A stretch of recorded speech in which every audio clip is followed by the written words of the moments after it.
जय हिंद दोस्तों, आप सभी का स्वागत है हमारे नए YouTube चैनल प्लातून में। अगर आपको सस्पेंस थ्रिलर और माइंड ब्लोइंग मूवीज की आसान हिंदी में एक्सप्लेनेशन पसंद है तो ये चैनल सिर्फ आपके लिए है। दोस्तों, आज हम देखने वाले हैं 2026 में रिलीज हुई एक latest action thriller film blast, जिसकी कहानी शुरुआत से ही काफी दिलचस्प है। अगर आपको एक्शन, इमोशन और सस्पेंस से भरी फिल्में पसंद हैं तो इस वीडियो को आखिरी तक जरूर देखिएगा। तो मूवी की शुरुआत एक कराटे मास्टर से होती है, जिन्हें पूरे इलाके में लोग बहुत सम्मान देते थे। वजह सिर्फ ये नहीं होती कि वो बच्चों को कराटे सिखाते हैं, बल्कि इसलिए भी क्योंकि वो हमेशा ज़रूरतमंद लोगों की मदद के लिए सबसे पहले खड़े रहते थे। रोज की तरह वो अपने स्टूडेंट को ट्रेनिंग दे रहे होते हैं। दूसरी तरफ से उनका खुशहाल परिवार देखने को मिलता है। परिवार में उनकी पत्नी, 10 साल की बेटी नीला और उनका छोटा भाई रहता है। छोटा भाई भी अभी अनमैरिड है और अपना एक मेडिकल स्टोर चलाता है।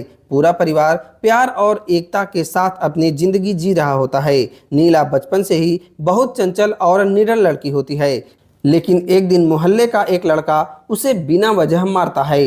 रोती हुई नीला अपने पिता के पास शिकायत लेकर आती है। मास्टर जी उससे ये नहीं पूछते कि गलती किसकी थी, बल्कि उसे समझाते हैं कि अगर कोई बेवजह परेशान करे तो उससे डरना नहीं चाहिए, बल्कि अपने लिए खुद खड़ा होना चाहिए। वो नीला को वापस भेजते हैं ताकि वो अपने डर का सामना कर सके, लेकिन जब नीला वापस जाती है तो वो लड़का उसे पहले से भी ज़्यादा मारता है।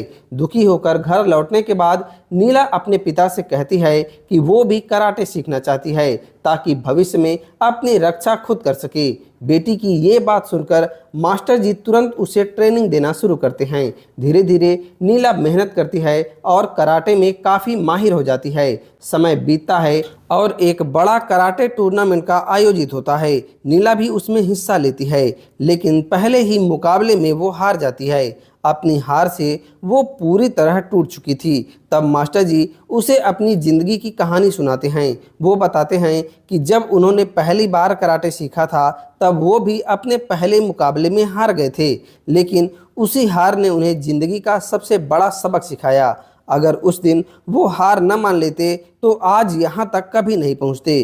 पिता की बातें सुनकर नीला का आत्मविश्वास वापस लौट आता है।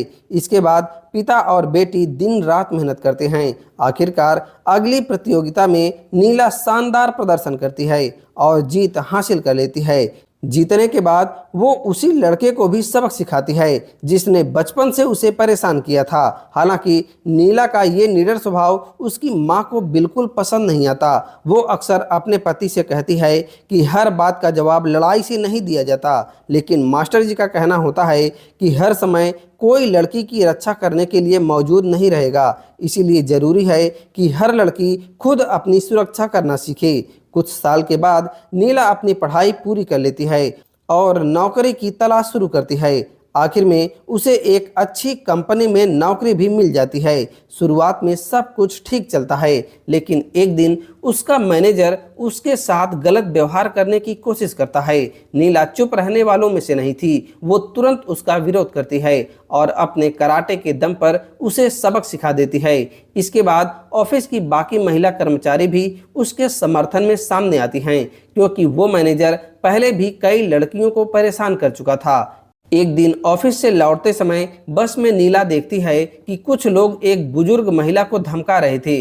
वो उसकी जमीन के कागजात मांग रहे होते हैं और उसके बेटे को अगवा करने की धमकी दे रहे थे। ये देखकर नीला बिना डरे बीच में कूद पड़ती है और उस महिला की मदद करती है। उसके पिता ने उसे बचपन से यही सिखाया था कि सिर्फ अपने लोगों की ही नहीं बल्कि हर जरूरतमंद इंसान की मदद करनी चाहिए। लेकिन जब नीला घर पहुंचकर ये बात बताती है तो उसकी माँ फिर से नाराज हो जाती हैं। उन्हें लगता है कि नीला हर किसी के मामले में पड़कर खुद मुसीबत बुला रही है। वहीं मास्टर जी और उसका चाचा हमेशा उसकी बहादुरी की तारीफ करते हैं। उधर दूसरी तरफ कहानी में एक नए किरदार की एंट्री होती है जिसका नाम वरुण दयालन है। वो देश का बहुत बड़ा उद्योगपति है और पैसों के लिए किसी भी हद तक जा सकता है। उसकी कंपनी जंगलों, पहाड़ों और प्राकृतिक संसाधनों को बर्बाद करके अरबों रुपए कमाती है अब उसकी नज़र किंझड़ू नाम के पहाड़ी इलाके पर पड़ चुकी थी, जहां पर कीमती खनिज छिपे हुए थे। उन खनिजों को हासिल करने के लिए वो हजारों गांव वालों को उनकी जमीन से बेदखल करने की तैयारी शुरू कर देता है। यहीं से कहानी एक ऐसे मोड़ पर पहुंचती है जहां आगे सब कुछ बदलने वाला होता है। कहानी आगे बढ़ती है और अब दूसरी तरफ वरुण अपनी खतरनाक योजना को अंजाम देने में जुट जाता है। वो उस पहाड़ी इलाके को खाली करवाकर वहां मौजूद अरबों रुपए के कीमती खनिज पर कब्जा करना चाहता है। इस काम में कुछ भ्रष्ट मंत्री भी उसका साथ दे रहे होते हैं। रिश्वत के बदले वो सरकारी ताकत का इस्तेमाल करके गांव वालों को उनकी जमीन से बेदखल करने की तैयारी कर रहे थे। लेकिन इतनी बड़ी डील को पूरा करने के लिए वरुण को अपने हजारों करोड़ रुपए के काले धन को सफेद बनाना होगा। इसी वजह से वो अभिराम नाम के एक बेहद खतरनाक हवाला कारोबारी की मदद लेता है। अभिराम कई सालों से पुलिस और जांच एजेंसियों की आंखों में धूल झोंकर करोड़ों का अवैध कारोबार चला रहा था। दोनों मिलकर 1000 करोड़ की एक बड़ी हवाला डील तय करते हैं। इस डील की सुरक्षा के लिए 100 रुपए के नोट को बीच से फाड़कर उसके दोनों हिस्सों को पहचान के तौर पर इस्तेमाल किया जाता है। एक हिस्सा अभिराम के पास रहता है और दूसरा दुबई में मौजूद उसके आदमी के पास पहुंचाया जाना था। इसी दौरान कार्तिकेय नाम का एक सोशल मीडिया एक्टिविस्ट और पत्रकार वरुण के भ्रष्टाचार की जांच कर रहा होता है। वो धीरे धीरे सारे सबूत इकट्ठा करके जनता के सामने सच लाने वाला था, लेकिन जैसे ही वरुण को इसकी भनक लगती है वो समझ जाता है कि अगर कार्तिकेय जिंदा रहा तो उसका पूरा साम्राज्य बर्बाद हो जाएगा। इसीलिए वो एक लोकल गैंगस्टर कृपाकरण को कार्तिकेय की हत्या की सुपारी दे देता है। कुछ ही समय बाद कृपाकरण और उसके आदमी कार्तिकेय और उसके परिवार पर हमला कर देते हैं। वे बेहद बेरहमी से पूरे परिवार को मौत के घाट उतार देते हैं। इस घटना से पूरे इलाके में सनसनी फैल जाती है। मीडिया में हर जगह इसी हत्याकांड की चर्चा होने लगी थी, लेकिन असली अपराधियों तक कोई नहीं पहुंच पाता। उधर मास्टर जी का परिवार इन सब घटनाओं से पूरी तरह अनजान अपनी सामान्य जिंदगी जी रहा होता है। उन्हें बिल्कुल भी अंदाजा नहीं होता कि बहुत जल्द उनका सामना भी इन्हीं अपराधियों से होने वाला है। इसी बीच टोबी नाम का एक छोटा मोटा अपराधी जेल से रिहा होकर बाहर आता है। पहले वो चैन स्नैचिंग के मामले में पकड़ा गया था। घर पहुंचते ही उसकी पत्नी उसे खूब डांटती है और कहती है कि हर बार जेल जाने की वजह से पूरा परिवार परेशान हो जाता है। पत्नी की बातें सुनकर टोबी फैसला करता है कि अब वो कोई सीधा काम करेगा। उसका एक दोस्त उसे भरोसा दिलाता है कि वो कृपाकरण के लोगों से मिलवाकर उसे काम दिला देगा। दूसरी तरफ अभिराम अगले दिन दुबई जाने की तैयारी कर रहा होता है, क्योंकि वही 1000 करोड़ की हवाला डील पूरी होने वाली थी। लेकिन रवाना होने से पहले वो शराब पीने के लिए एक बार में चला जाता है। नशे की हालत में गाड़ी चलाते समय उसका भयंकर एक्सीडेंट हो जाता है। मौके पर पहुंचे पुलिसकर्मी उसे गंभीर हालत में अस्पताल पहुंचा देते हैं। उन्हें बिल्कुल भी अंदाजा नहीं होता कि उन्होंने देश के सबसे खतरनाक अपराधियों में से एक की जान बचाई है। उधर वरुण लगातार अभिराम को फोन करता रहता है, लेकिन कोई जवाब नहीं मिलता। कुछ देर के बाद उसे पता चलता है कि अभिराम का एक्सीडेंट हो गया है और वो पुलिस की निगरानी में अस्पताल में भर्ती है।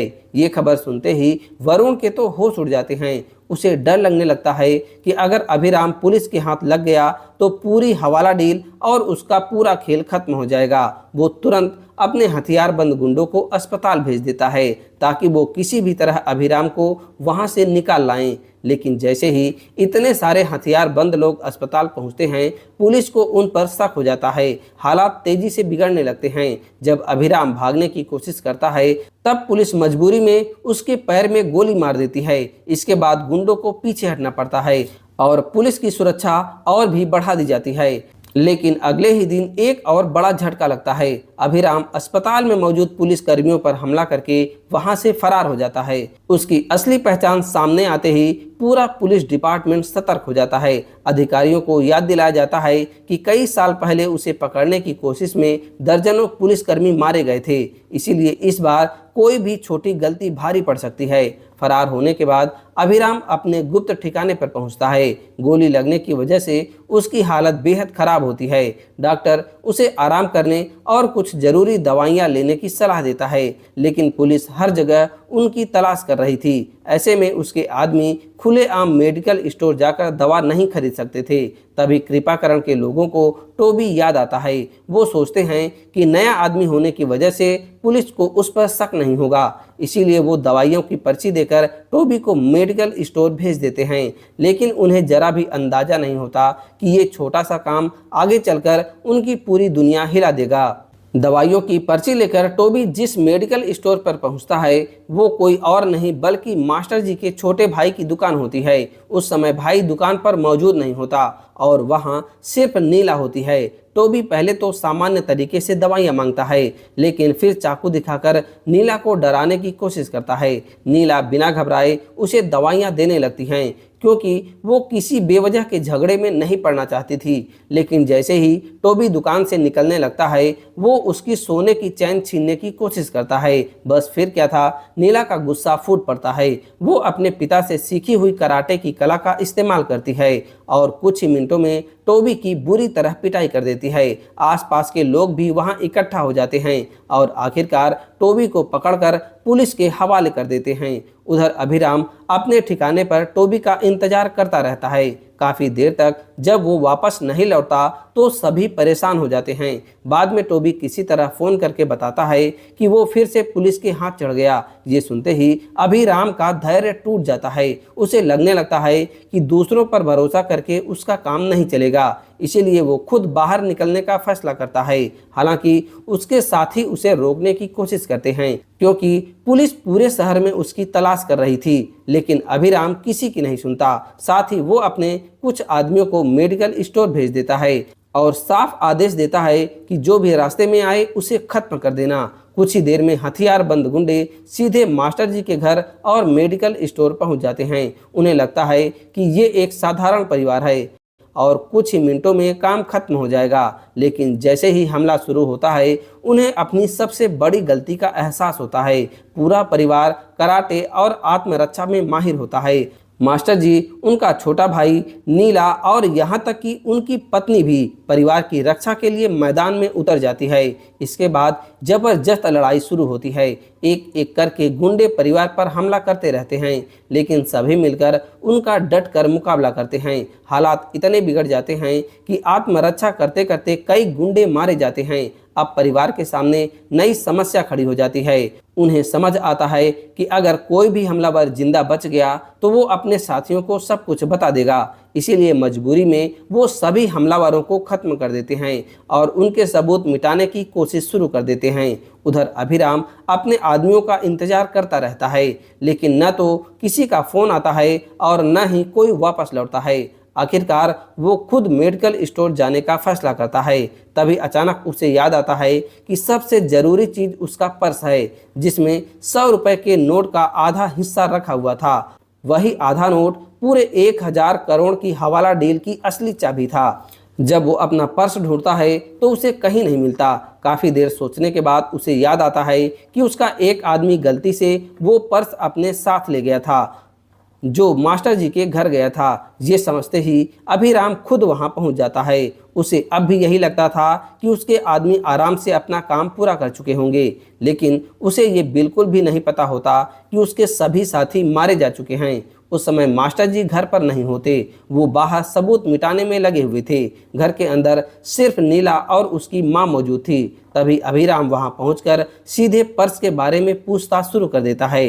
नीला और उसकी माँ उसे भी उसी गैंग का आदमी समझती हैं, जिसने कुछ देर पहले उन पर हमला किया था। दोनों ने मिलकर उसका सामना करने की कोशिश की, लेकिन अभिराम बेहद खतरनाक और ट्रेंड अपराधी होता है, इसीलिए दोनों के लिए उसे रोकना आसान नहीं होता। काफी देर तक जबरदस्त संघर्ष चलता है। तभी मास्टर जी भी घर वापस आ जाते हैं। हालात को समझते ही वो बिना समय गंवाए लड़ाई में कूद पड़ते हैं। तीनों मिलकर लंबी जहोजत के बाद किसी भी तरह अभिराम को काबू कर लेते हैं और उसे रस्सियों से बांधकर घर में कैद कर लेते हैं। अब पूरा परिवार सोच में पड़ जाता है कि आखिर ये आदमी कौन है और उनके पीछे क्यों पड़ा है। थोड़ी देर के बाद उन्हें उसके बारे में सच्चाई पता चलती है। तब मालूम होता है कि अभिराम कोई साधारण गुंडा नहीं बल्कि देश का सबसे खतरनाक हवाला कारोबारी है। दूसरी तरफ उसके साथियों को भी खबर मिल जाती है कि अभिराम मास्टर जी के कब्जे में है। वो धमकी देते हैं कि अगर 100 रुपए वाला नोट वापस नहीं किया गया